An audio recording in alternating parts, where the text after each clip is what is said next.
सभी को नमस्कार। घर पर प्राप्त होने वाले द हिंदू समाचार पत्र के संपादकीय अर्थात एडिटोरियल का चित्र आपके सम्मुख है। इस संपादकीय का शीर्षक है कैलिब्रेटेड बैलेंस अर्थात अंशांकित संतुलन या नपातुला संतुलन। Non alignment as a policy must be rethought but India must be wary of alliance systems. अर्थात भारत को चाहिए कि एक नीति के रूप में गुट निरपेक्षता पर पुनः विचार करे, परंतु भारत को गुटबंदी व्यवस्थाओं के प्रति सावधान भी रहना चाहिए। आइए एकेडमिक उद्देश्यों के लिए हम इस एडिटोरियल को ध्यान से समझते हैं। इस सप्ताह अपने अलग अलग बयानों में विदेश मंत्री एस जयशंकर ने प्रतिपादित किया अर्थात समझाया कि विरोधाभासों से परिपूर्ण वैश्विक चुनौतियों के बीच संतुलन बनाने के तौर तरीकों पर भारत के विचार क्या हैं।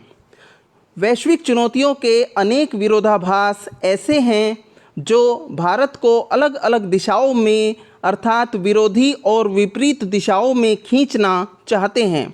श्री जयशंकर का तर्क था, कंटेंशन था कि गुट निरपेक्षता की अवधारणा बीते जमाने की बात हो चुकी है और बहुध्रुवीय अर्थात मल्टीपोलर वैश्विक व्यवस्था में आवश्यकता इस बात की है कि भारत को एक सुनिश्चित और स्पष्ट मत का अवलंबन करना होगा अर्थात भारत को क्लियर स्टैंड, डेफिनिट स्टैंड रखना होगा।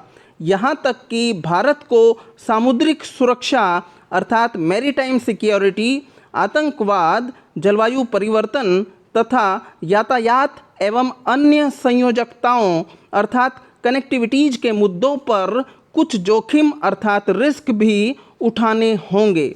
हालांकि श्री जयशंकर ने स्पष्ट किया कि भारत ने गुट निरपेक्षता की अवधारणा का पूर्ण रूप से परित्याग नहीं किया है। श्री जयशंकर ने बहुत महत्वपूर्ण बात कही कि भारत न तो पहले कभी किसी भी वैश्विक ध्रुव या गुट विशेष की व्यवस्था का भाग रहा है और न ही आगे कभी ऐसी किसी गुटबंदी व्यवस्था का भागीदार बनेगा।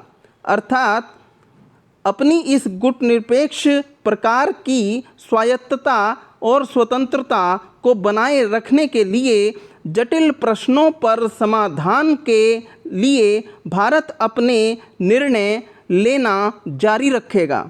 उन्होंने कहा कि संयुक्त राज्य अमेरिका अर्थात यूएसए को भी अपने वर्तमान मित्र राष्ट्रों के साथ विद्यमान मैत्रीपूर्ण भागीदारी व्यवस्थाओं अलायंस सिस्टम्स से ऊपर उठकर भविष्य के प्रति दूरदृष्टि रखनी चाहिए और यूएसए को और अधिक बहुपक्षीय व्यवस्थाएं मल्टीलेटरल अरेंजमेंट्स का संयोजन करना चाहिए। श्री जयशंकर ने विस्तार से समझाया कि यूएसए तथा सोवियत संघ यूएसएसआर के बीच चले शीत युद्ध के कालखंड में गुट निरपेक्षता की नीति भारत के हित में बहुत उपयोगी सिद्ध हुई थी। आज यूएसए तथा चीन के बीच नए शीत युद्ध की आहट हम सभी सुन रहे हैं। इस नए शीत युद्ध को यह तथ्य बार बार प्रभावित करता रहेगा कि चीन जैसे बड़े क्षेत्रफल वाले देश की एक लंबी स्थलीय सीमा भारत जैसे एशियाई देश से स्पर्श होती है। श्री जयशंकर ने अमेरिका और भारत के बीच अनेक क्षेत्रों में बढ़ते सहयोग तथा विशेषतः भारत अमेरिका के बीच निरंतर बढ़ती सामुद्रिक सुरक्षा साझेदारी पर चर्चाएं की। यद्यपि श्री जयशंकर ने यह मुद्दा अनछुआ छोड़ दिया कि धरातल पर बढ़ता भारत अमेरिका सैन्य सहयोग मिलिट्री कोलैबोरेशन समस्याएं भी खड़ी कर सकता है, क्योंकि चीन तथा भारत के बीच सीमा विवाद विद्यमान है, जहां पिछले 3 माह से चीन की पीपल्स लिबरेशन आर्मी पीएलए तथा भारतीय सेना के बीच तनातनी जारी थी। श्री जयशंकर की टिप्पणियां भारत की बाध्यताओं, कंस्ट्रेंट्स तथा भविष्य की संभावित प्रगति के अवसरों दोनों पक्षों पर स्पष्टता से प्रकाश डालती हैं। आशंका जताई जा रही थी कि चीन के साथ भारत का बढ़ता तनाव भारत को वाशिंगटन के अधिक निकट ले जाएगा। इस परिप्रेक्ष्य में विदेश मंत्री महोदय द्वारा भारत की रणनीतिक स्वतंत्रता को बनाए रखने तथा किसी गुट में भागीदारी न करने संबंधी टिप्पणियां सही समय पर दिए गए एक अनुस्मारक अर्थात रिमाइंडर की भांति हैं।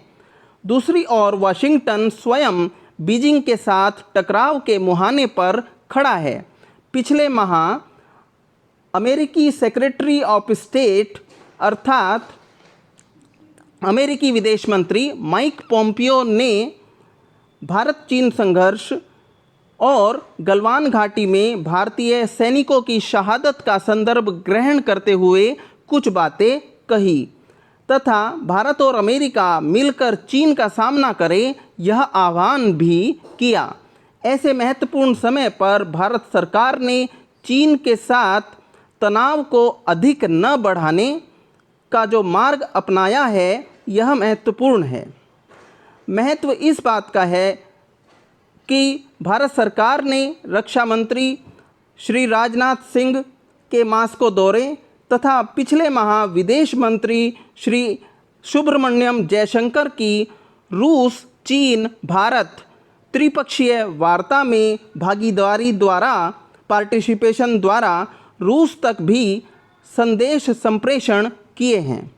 भारतीय विदेश मंत्री श्री जयशंकर ने महत्वपूर्ण टिप्पणी में कहा है कि भारत को जापान तथा यूरोपीय संघ जैसी मध्यवर्ती शक्तियों अर्थात मिडिल पावर्स के साथ गठजोड़ अलायंस बनाने के प्रयास भी अवश्य करने चाहिए। सत्य ही कहा गया है कि संकट का समय आपकी प्राथमिकताओं को पुनः स्पष्ट कर दिया करता है। कोरोना वायरस के बढ़ते संक्रमण के साथ ही चीन के साथ सीमा तनाव, इस दोहरे संकट से जूझते भारत ने नई दिल्ली से बहुत नपातुला और सावधानी भरा संदेश दिया है। यह डिस्कशन, यह चर्चा यहाँ पर समाप्त होती है। आप हमारे चैनल को सब्सक्राइब कीजिए, इस वीडियो को अधिक से अधिक लाइक और शेयर करके अपने मित्रों तक पहुँचाइए। धन्यवाद।